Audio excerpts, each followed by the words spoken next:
Well, this week, or I guess, we introduced the radioactivity last week on Friday, talked about radioactive elements.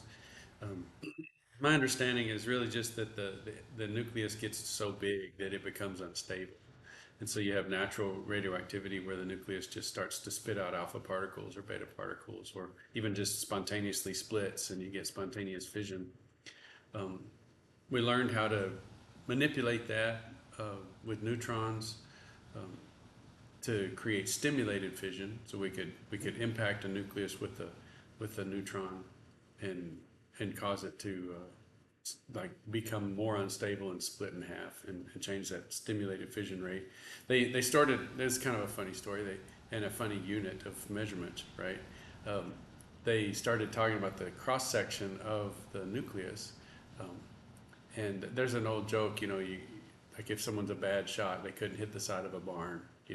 And so they call the nuclear cross section for neutrons barns.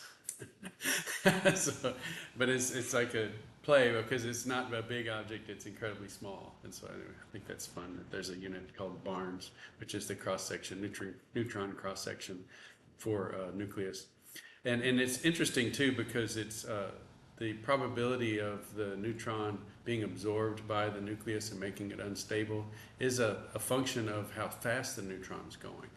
So if the neutrons are going too fast, they bounce off, and if they're going too slow, they don't get absorbed. So there's a sweet spot, and so you need a moderator if you're going to do a nuclear reactor and turn those neutrons into unstable nuclei that create fission. You need to slow those neutrons down when a nucleus blasts apart and it spits out extra neutrons. Those neutrons are going way too fast for them to cause instability in the neutrons that they intersect with, or the nuclei that they hit. And so that was what the whole World War II, the development of the bombs and all of those kinds of things, and the German experiment and the Americans, this race towards the bomb, was also finding this moderating material. Graphite would do it. So our first nuclear pile was a graphite reactor. So you had uranium, I don't know if it was cylinders or balls, but anyway, you had uranium sources of neutrons, and then you had them spaced in these graphite blocks, and so the graphite would slow those neutrons down just from bouncing off, kind of like bouncing through this matrix of atoms. And of course, it doesn't do anything to the carbon except heat it up. It's bouncing through the carbon, and then it hits another uranium pellet, and now it's going at the right speed, and it can cause stimulated fission. And you can also turn this whole process off by putting things in the moderator that absorb those neutrons. So those are the control rods. So you put neutron absorbing materials in between the uranium pellets, and you can control the neutron flux. And so all of our neutron, whether it's a bomb or a power plant, is controlling the neutrons. You get the radioactive elements together, they're going to do what they do. They'll be more efficient if you can control the neutrons. And so that's the whole process of turning a nuclear bomb into a nuclear power plant, is controlling the neutrons. Now, we have these radioactive elements. How do we measure them? And so that's what today's lecture is about, radiation measurement in units. And so these are the typical devices. Here's a pancake probe, okay? And it's got a little mylar plastic film here, and inside is argon gas, and you've got, I guess the outside of the probe is grounded, and you've got a high voltage wire in the middle. And so when a radioactive particle goes through there, it'll ionize the argon gas and create a little short circuit that lasts very, very short period of time. I don't know how fast it is, but it's very fast. And so you can count individual events. So you get an ionization event, you get a little current burst, and then the argon resets, because argon loves its 8 electrons in the outer shell. So argon resets, it's an inert gas, doesn't react with anything, and so then it's waiting for the next little event to come through. And so that's a Geiger-Muller tube, and it measures ionizing radiation. And Ludlam's one of the most common brands here. This is a Ludlam pancake probe. And so you can kind of see that That's what's happening up here. So when when a radiation particle comes through, like a beta particle or an alpha particle, goes through that mylar window or micro window, anyway, anything that can be made very thin, then you get this little burst of electricity. Now there's also scintillation detectors. There are certain crystals, I would say, but also gallium, that will, I talked about the neutrons coming in and banging those atoms around. Same thing can kind of happen in a crystal, only in some crystals, whenever the atoms move around, you do get electrical excitation.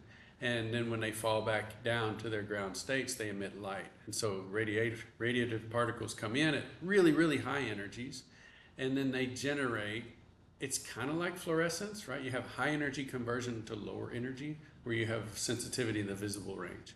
So this is a visible light detector. This is a photocathode, like a photomultiplier tube. And so you put on the front of the photomultiplier tube one of these salts, a cesium iodide, sodium iodide, or gallium salt, in the front of this photomultiplier tube. And so it's looking at an opaque substance. Okay, so it's not seeing any light at all. And so it can be turned up, the gain can be turned up really high.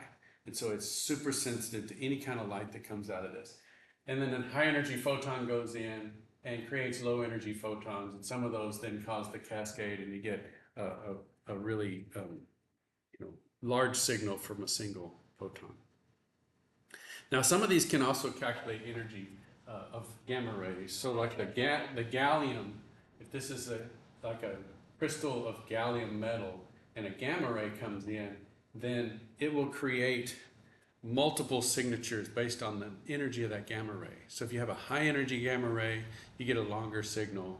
And then if you get a short or a low energy gamma ray, you get a shorter burst of signal. So that's how we measure the energy of gamma rays. And that can tell us a lot about the nuclear process that's happening. And so these are the different kinds of units that we have in measuring radioactive decay.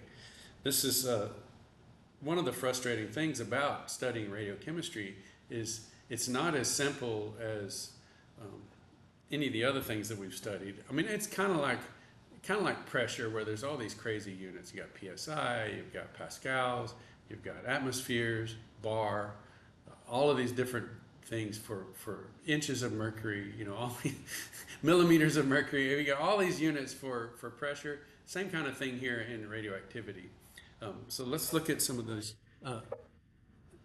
Some of these are based on the source, and others are based on the detector. Okay. And so these first two are really based on the source. So this is how many disintegrations per second you have of the source. So disintegrations of individual nuclei. That's kind of hard to know, because you're not walking around inside the substance as it decays, and you can't just count how many nuclei break apart. But this is one of the most basic concepts, that you've got nuclei breaking apart or spitting out alpha particles, so they're disintegrating in so many per second. That's a becquerel. Now, that's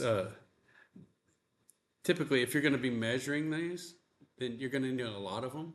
Okay, and so you would have 10 to the 9, 10 to the 12, 10 to the 37, or whatever disintegrations. And so becquerel is just a really, really small unit, and so then 37 times 10 to the 9 disintegrations per second would be a curie. So 37 gigabecquerel would be 1 curie. So it's the same concept as the disintegrations per second, but it's just a different scale. Okay. Now we switch over to detector units. So these are detector counts. And you can, in some situations, tie that back to the radioactive source, but it's buried in there is the sensitivity of your detector. Also buried in there is the detection cone that your detector has on the substance. Because if a substance decays, the particles can go out in any of the sphere, right? But your detector is typically not a sphere. Your detector is picking some angle off of the source. But this is what we're going to be measuring in the lab. We're going to be counting counts per minute. So this is the one that we have, our meter is set to in the lab as counts per minute.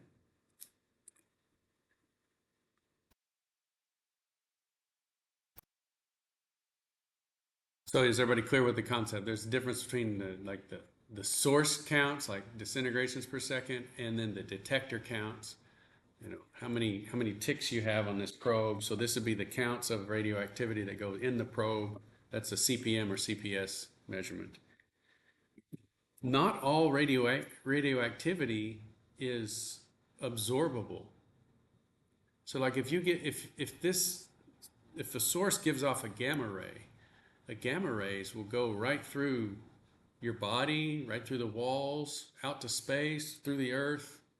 So only, you know, if I have a gamma ray that's emitted and it goes through my body and it doesn't ionize any of my water, it's not going to damage any of my cells.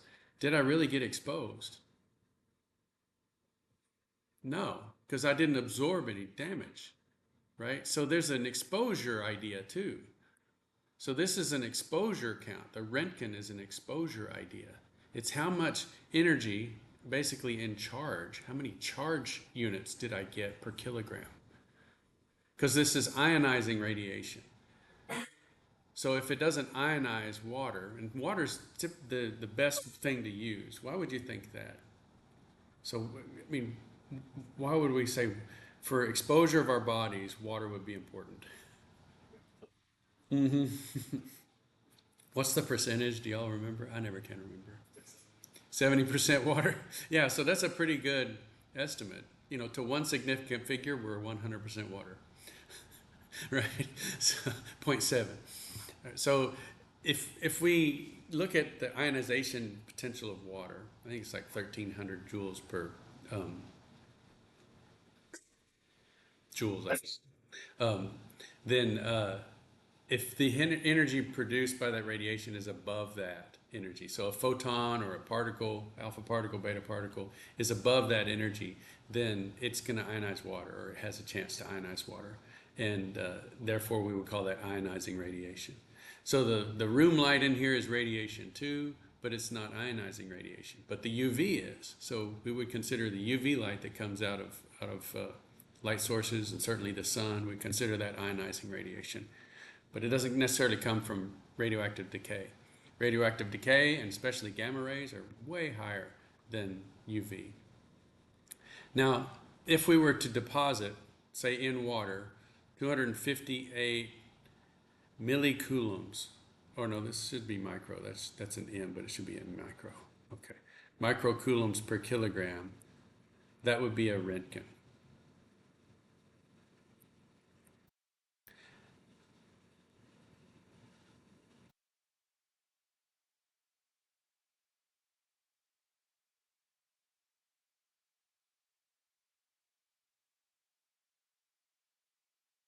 But our bodies, so if we go up in energy, there's not going to be much absorbance, and then there's going to be this curve for water, but then eventually it does taper off again. At the super high, like gamma rays,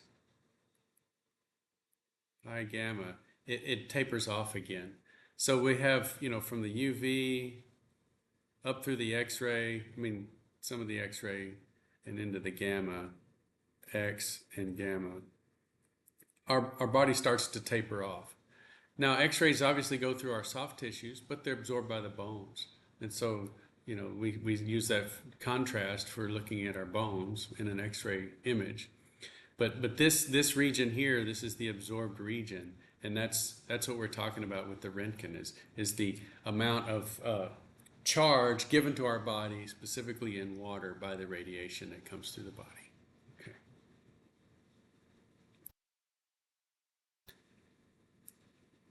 And you'll see down here at the bottom, we typically do that with this with a source like this cesium-137. So we know the radiation profile of cesium-137, and so 1,000 counts per minute of cesium-137 gets right at body contact would be determined to be 1 millirem per hour. So Röntgen equivalent man dose is what we're talking about. This is the dose given to the body. And we use this cesium-137, 1,000 counts per minute of cesium-137 to calibrate our meters. Now, if you have a radioactive element that's slightly different than cesium-137, maybe it has a higher profile of absorptivity, then you would want to recalibrate your meter to that dose. If I was working with, let's say I was working with cobalt-60 or something like that, then maybe I want to calibrate my meter to the equivalent dose that I would absorb with the human body to the strontium-90 or to nickel-61 or whatever these other radioactive elements are, if I'm working with them in a work environment. But for just general exposure, we'll use the cesium-137, 1,000 counts per minute is 1 millirem per hour. So in order to get a millirem, I have to be in contact with that source for an hour. So that's this Röntgen is again an exposure measurement, and then we typically deal in millirem. Okay. Now there's other sort of absorbed energies. So 100 ergs absorbed per gram of material, that would be a rad. So 100 ergs per gram, and then 100 rads would be 1 joule per kilogram. So finally we got to an SI unit. How about that? Okay. So 1 joule absorbed per kilogram of material is a gray, or GY. And you'll see these different things if you read any articles on like irradiating food and so on. So they irradiate almost all of our spices because these things sit on the shelf for years and years and years. You don't want to have any bacteria, mold, fungi, or anything on those plant materials. And so have you ever wondered how this plant-like material just sits on the shelf for ages and doesn't turn into goo or grow mold or anything like that? It's because it's been completely sterilized. Well, it's really hard to sterilize something with you're going to sterilize it with bleach. You're going to destroy the plant. You're going to destroy the flavorful molecules, the oils and things that we like in our spices. So how do you sterilize a spice without extracting the good stuff? You put that in any contact with any other like solvent-based sterilization solution. If you heat it up, you're going to drive off the oils and the great flavors that we want in our spices. And so they will take our spices and put them in contact with a highly radioactive source and destroy all of the living material in there, the bacteria or anything like that. And then they have an enormous shelf life. And so their exposure would be, again, measured in grays. So joules absorbed by that bottle of spice per kilogram of spice, and they would have some protocol that tells them exactly what the exposure is needed to kill the bacterial contamination, if there is any. Okay. Now there are some dose multipliers. So this dose that we talk about down here, the 100 millirem or 1 millirem per hour for 1,000 counts per second for cesium-137, would work for X-ray, gamma ray, and beta radiation, okay? But notice for alpha radiation, it's multiplied by 20. So that's huge, okay? And so if you measured the dose absorbed, this rad, okay, or grays, and you wanted to convert that over to Röntgen equivalent of man, then you need to incorporate also this Q factor. Also, it's 10 for an unknown neutron energy. It's also, in terms of absorbed dose, like if you ate it or something, typically, I think typically they use a 20 multiplier. Because if it's in your body, it's irradiating your body from within, and you don't have dead skin cells protecting your body inside like you do on the outside. And then, I don't know why they weren't happy with REM. but they had to move it 2 orders of magnitude and make 100 rem a sievert. Okay, and that's the only one on this whole list that annoys the crud out of me because there was no need for it, right? If we had this rem dose, so they now have sieverts, and so you'll see that, and the sieverts are off by 2 orders of magnitude in my mind because I have all of the rem and millirem numbers in my head, and then when I see sieverts, I'm like, okay, what is that? I've got to go back and figure it out. So that's all of the units for the radiation doses. Pretty crazy. So before we get into this, let's measure some. So I've got this meter here.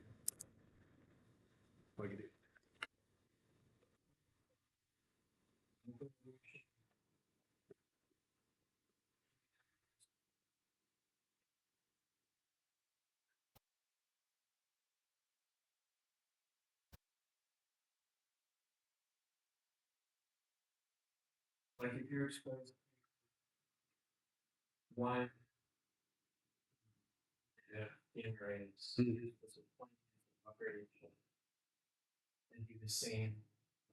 No, it's the opposite. So it's saying that alpha particles are 20 times more damaging or 20 times more absorbable than the gamma rays. Yeah. And so the amount of energy you delivered per kilogram of gamma rays, you have to multiply that energy if you're delivering alpha particles, because alpha particles are 20 times more absorbable. Another way to think of it also is that it could be 20 times more damaging too.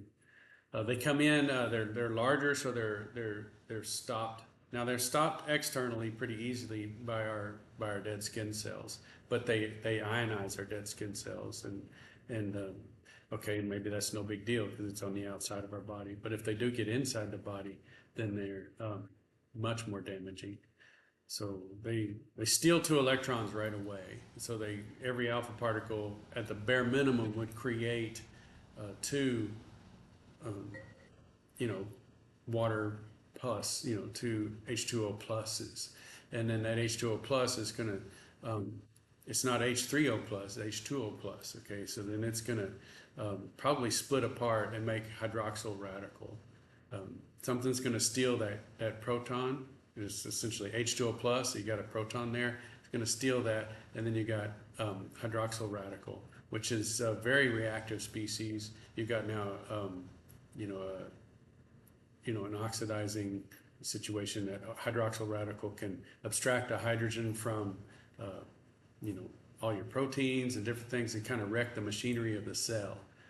Now the toxin is the dose still with this. So your body gets this all the time when it steps outside, and UV light goes through your dead skin cells and gets into your, the dermis and ionizes the water, and you get hydroxyl radical, and then it, again, wrecks the cell's machinery by chance.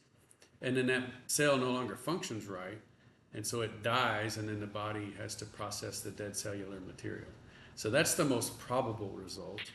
The very low probable result is that it happens to wreck something while DNA is replicating and create a mutation or some sort of problem with the cell replication machinery, and then you get cancer. So the cell's replication machinery gets out of whack, and then it starts absorbing sugar like crazy and replicating, and you get a cancerous situation. But your body has mechanisms to detect that too, because many times cancer cells are being created so fast they don't produce the correct transmembrane proteins, or they don't coat them in sugar as well, and so your body recognizes that cell as foreign, and so then it kills it. It has an immune response and it kills that cell, and so then it kills off the cancer cells. So your body has several mechanisms for it to prevent these things from happening, because we've, depending on your perspective, either evolved or been created to live in a radioactive environment, right? And so our body has mechanisms to deal with the radioactive environment we're in. But the toxin is the dose. So if I overwhelm my body's ability to manage the damage that comes from radiation, then I have a situation of cancers getting by the protective mechanisms that my body has. Yeah. Or if it's extremely high doses, I damage whole systems of my body where like I maybe ruin my stomach or I ruin my liver or something like that, where now it's no longer functioning and I start to have organ death. And that's a deadly situation. You have doses that high. So this is how we measure. We have these little pancake probes or the scintillation detectors.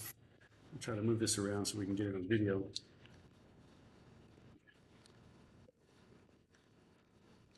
So here's the meter.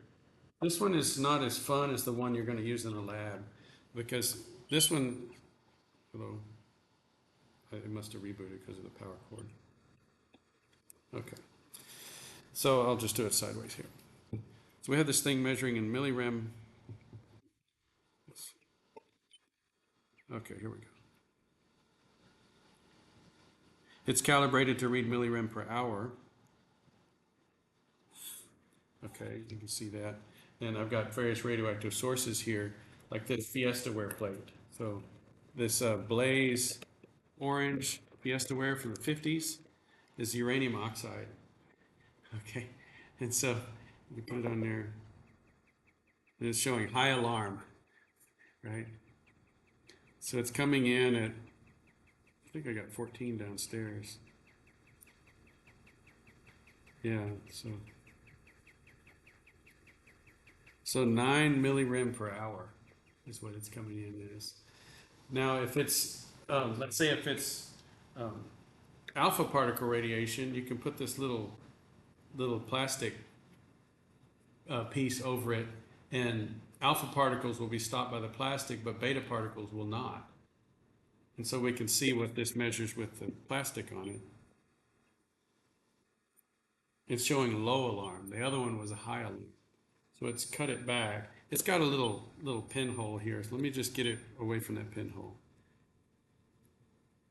I'm definitely over the edge of the, you can see the pinhole's not on the plate. Let me move it to where same measurement. So I'm getting 4.2 at the edge of the probe without this pinhole. Put this plastic on there and measure the same position. I'm getting 1.7, 1.8. Okay, so this is beta radiation coming off of this, because the beta radiation can go through the plastic, okay, but the alpha is stopped. Okay.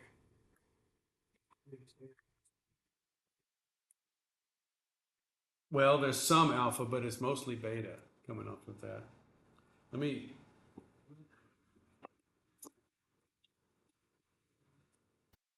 It was higher. Let's see. It was 4 times. So here, if I have it just halfway on there, 4, measuring 4. Okay.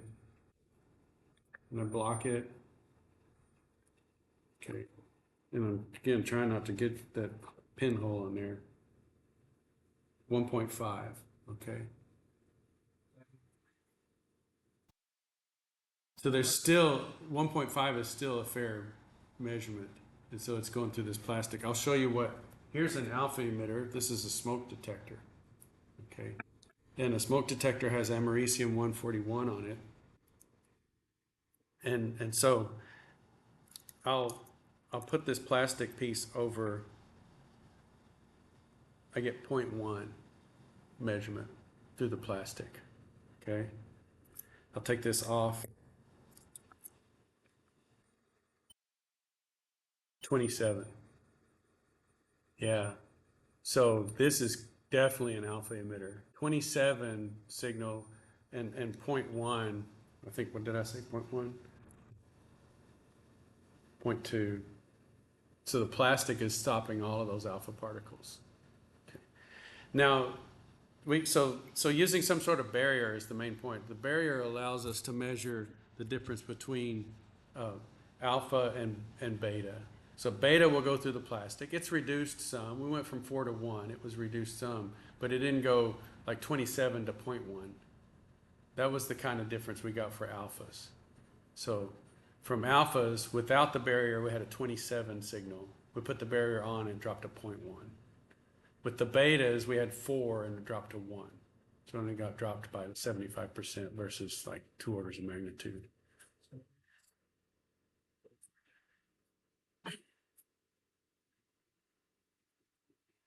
Because beta particles will go through the plastic. So like 25% of the beta particles was making it through the plastic, and 1 out of 270 alpha particles was making it through.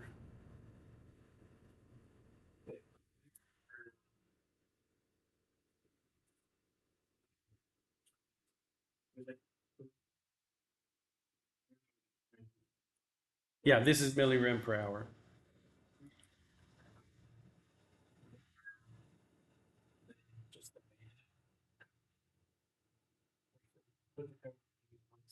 Yeah, take the cover off and it was 4. 3 times. Yeah.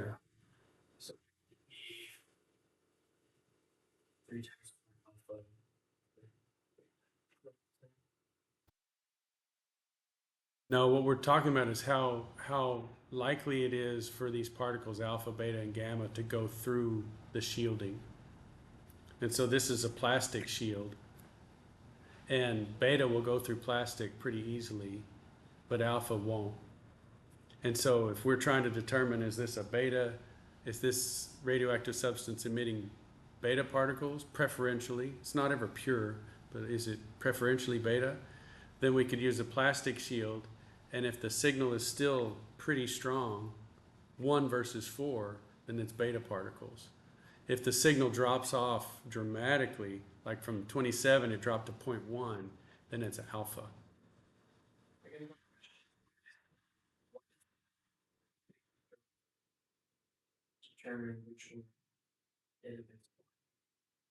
Because the alpha particles are easier to block. And so if the same plastic shield blocks 100 times more particles, then those are alpha particles. And on that substance, it didn't block, but 1 out of 4, then they're beta particles, because beta particles will go through the plastic. Think about it too, what are those particles? A whole helium nucleus, which is an alpha particle, or an electron, a high energy electron. High energy electron can make it through this plastic a lot easier than this big bulky alpha particle.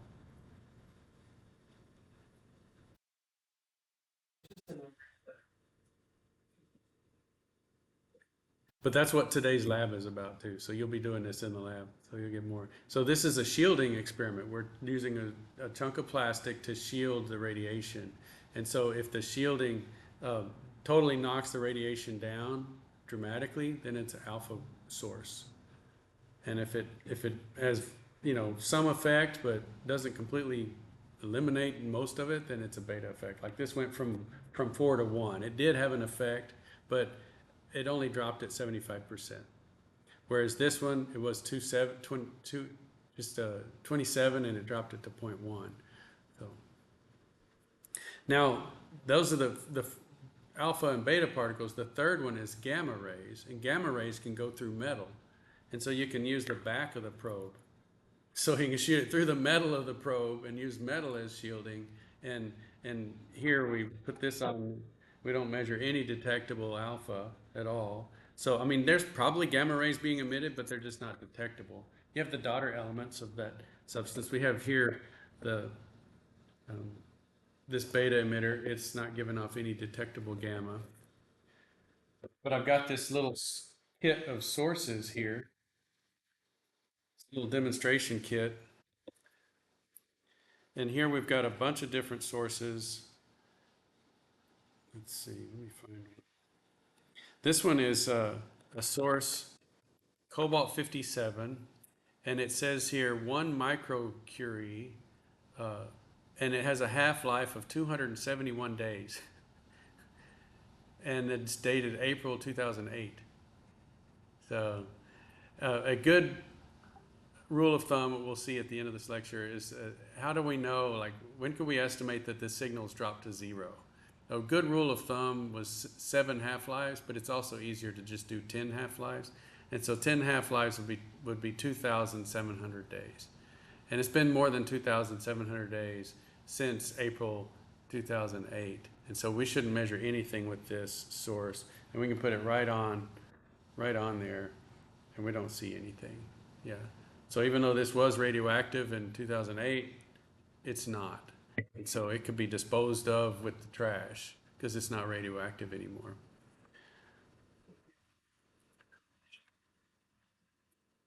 Pardon?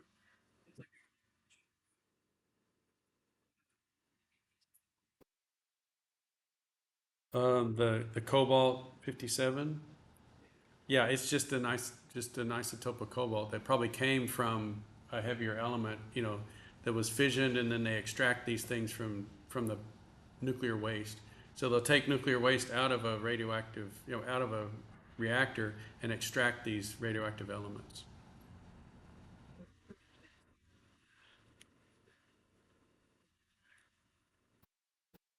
Because this was from fission. So if you take a uranium atom, like if we take uranium and we split it, you get like krypton and barium. And so then you have a really crazy isotope of barium with a bunch of different neutrons and so all of these really crazy isotopes that you get are extremely radioactive with really short half-lives. And so right after you pull the nuclear fuel out of a power plant, you have to set it in a cooling pool for all of these crazy isotopes to settle out. I mean, it's crazy radioactive. It'll kill you fast. And so we use robotic systems to pull these out and set them in a cooling pool, let them cool down for a little bit to the more normal radioactive isotopes. Then we can take those and extract things like medical isotopes and so on. Now this one is a cesium 137, and it's a beta gamma emitter. So we should be able to measure beta radiation from this side. Oh, what's the half-life? Okay, this says 30 years. So yeah, from 2008, 30 years, we're still good. So that's a high alarm.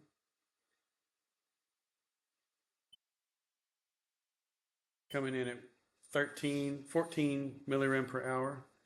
We could put the shield on because it says it's a beta gamma. Let's see, get it off there.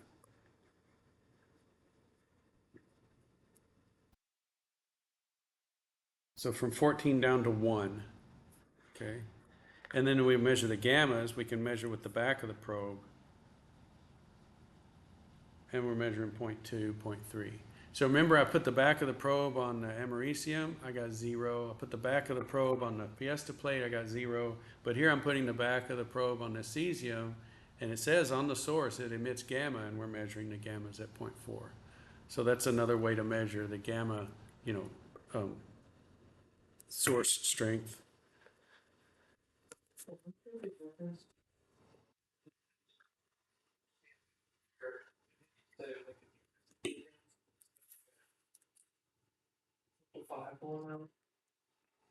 The difference, what do you mean?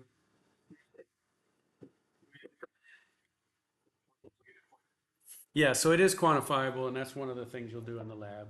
So you guys will have different sheets of paper, copper, aluminum foil, and tin, and you'll stick, one sheet, two sheets, three sheets, and you'll measure the drop off for each of the signals.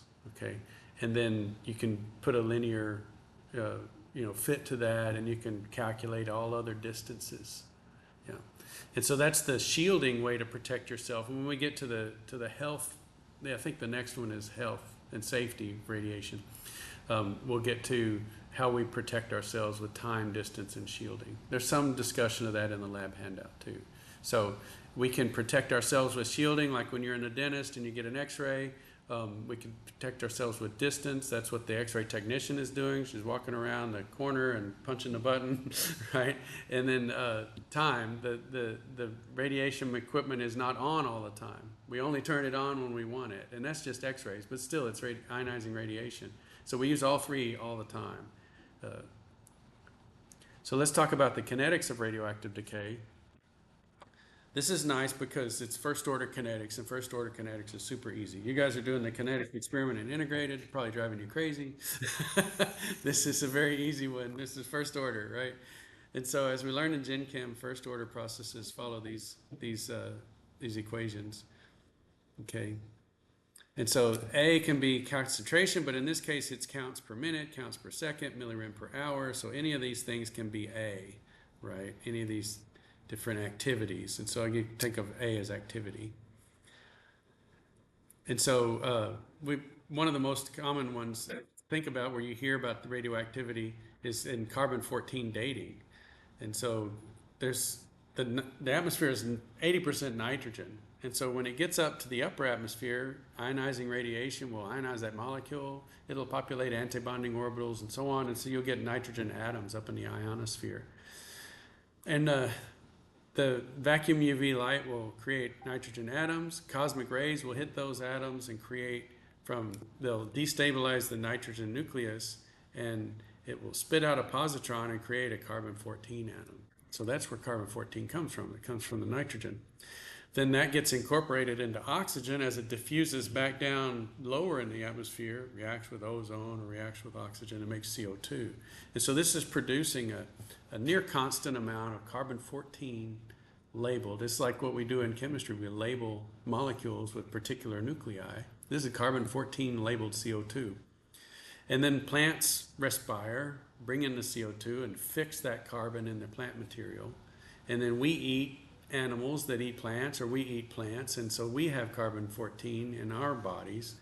And it's always replenished as long as we're alive and active with the environment. So when an object dies, a plant or an animal, then that carbon-14 starts to decay. And so the half-life of carbon-14 is 5,715 years. And so here's an example calculation for radiological dating. So they've got a wooden object from an archaeological site. The activity of that sample is 11 disintegrations per second. The activity of a carbon sample of equal mass of fresh wood is 15 disintegrations per second. We know the half-life. And so here we can calculate the time. And so it looks like it was, 2,233 years old. So now what are we assuming in this case? There is an assumption based on these, and we've done a good job of sort of checking these assumptions in our geological record. But just look at the text of the problem to find the assumption.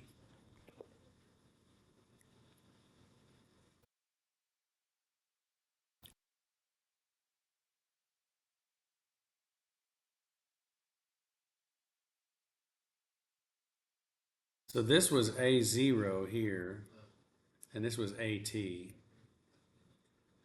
What is the assumption? The assumption is the beginning didn't decay. Yeah, the beginning. What about the beginning? It didn't decay at all, but like The beginning, yeah, because the fresh wood is constantly in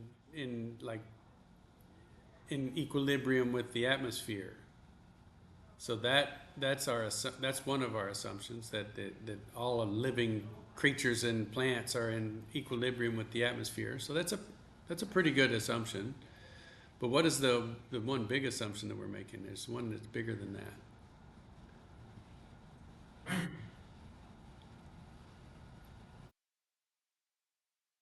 What does the 0 and the T mean? This 0 here.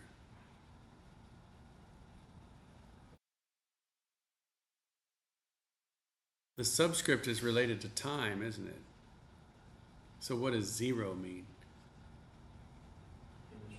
Yeah, initial time 0, right? That's the activity of that sample 2,000 years ago. But what did we use for that? You're assuming that. Okay, it's Yeah, the fresh wood is matching the ancient wood when it was ancient. We really don't know that. So we have to try to track backwards and see, what was the CO2 content of the atmosphere, back in time and so on. And we've done a pretty good job of matching that. So we have good foundation for this, but that is the assumption. It's like that we know what it started with.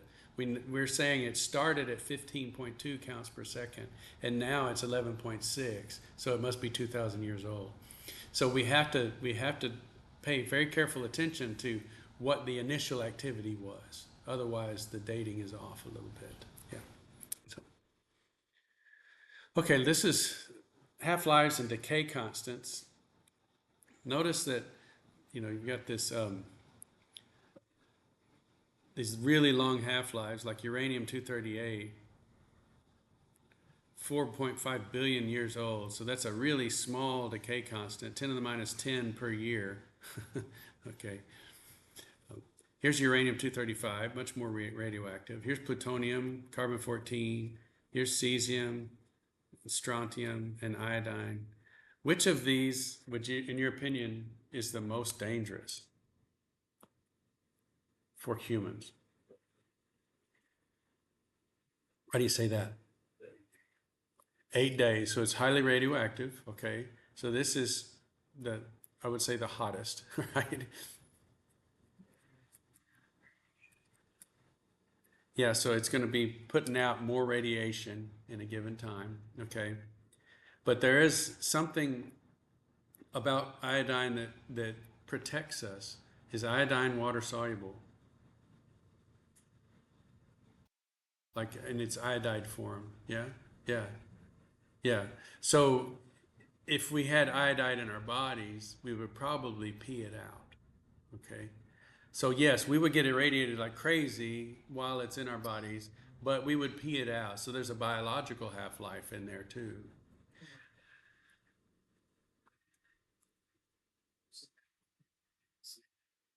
Yeah. Yeah, so the thyroid just scavenges up iodine. And so they'll put radioactive iodine in your body and your thyroid becomes radioactive. And then they scan it. We'll look at that in the health section. But then you pee it out. It has a pretty short biological half-life. So you'll pee out your pee will be radioactive for days. Okay. And so but there's one on here that's the worst. It's worse than iodine, even though it has a 30-year half-life. Look at strontium 90 and then look at the periodic table. Where's strontium? Yeah. What group is it in?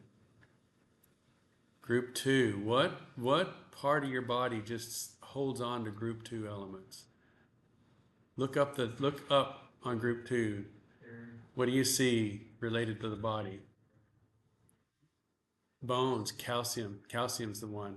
And so it has the same chemistry as calcium. So strontium 90 will land in your bones and stay for years and years, where it's going to irradiate your bone marrow. And so you get strontium 90 poisoning and it can wreck your bone marrow and give you leukemia. So that's probably the most dangerous on here. It's not as radioactive as iodine, but its biological half-life is much, much longer and it'll stay in your body. Yeah. So this is that rule of thumb I was talking about. 7 half-lives is what I learned, but I think it's easier to use 10. So 10 half-lives on plutonium would be 240,000 years. 10 half-lives on strontium 90, 300 years. So I think that's a good rule of thumb for learning, like how long these sources will be good, how long like a contamination site will be radioactive. So there's places in Nevada test site where they've sprayed, like they've dispersed plutonium. Well, that field of sand is going to be radioactive for 240,000 years. So that was not a great idea. Okay. Yeah. And so then we live in a radioactive world. So we'll talk about the health effects next time. We talked about this today, a little bit about ionizing radiation. So 1200 kilojoules per mole is that first ionization energy of water. And so we'll get into the health effects next time. And you'll have a great lab this afternoon working with the radioactive probes and the Fiesta ware and the smoke detector.